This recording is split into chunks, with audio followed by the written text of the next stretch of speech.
Hello again, and this starts part 3. Thank you for listening. Or the heels were alive or something like that. If you look it up, I'm sure it's still out there. And she goes into all the differing mountain ranges and hills and islands that are shaped like humans or animals. And it's really interesting. You'll never look at a mountain range the same, I promise you, if you really open your eyes to see what she is trying to express in her videos. And it's right there, it's plain as day. You can actually see large humanoid type shapes that are lying down on their side or whatever.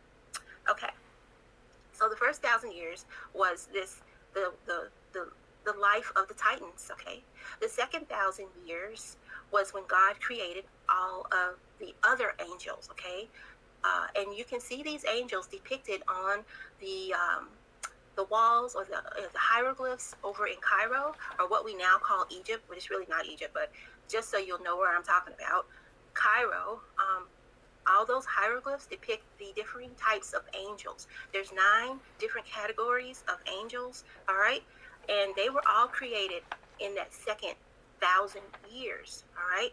And this is those depictions of the angels in Cairo on those hieroglyphs are before the 1/3 fell from grace, okay? So those depictions over there, you may see a man with the head of an ibis or a bird, or you may see one with the head of a beetle or a dog, a cat. This is the way God made angels. And some angels have the face of a human or the head of a human, okay? All these angels have the ability, those original angels have, I shouldn't say had, because they still live, okay? This is what people don't understand. They still walk among us. But all these different angels have the ability to change or manifest as differing people, so that they can approach you and give you a message from God, and you won't be afraid of them. Because if one of them walked up to you in their original form, it would probably frighten us, okay? And they don't want to do that. They want to deliver the message that God is sending, right?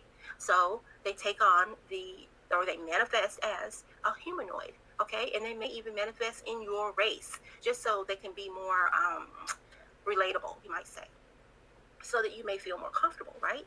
Okay, so the second 1,000 years, God created millions of angels, okay? In the third 1,000 years, at the latter end of that third 1,000 years, is when Genesis happened, which is what we're talking about right now. So there is a gap. There's this theory that between the time that God created the earth, the land, the water, and then man, there is this gap in there, okay? And this is what I'm talking about. So Adam and Eve were created in that third 1,000 years, okay? And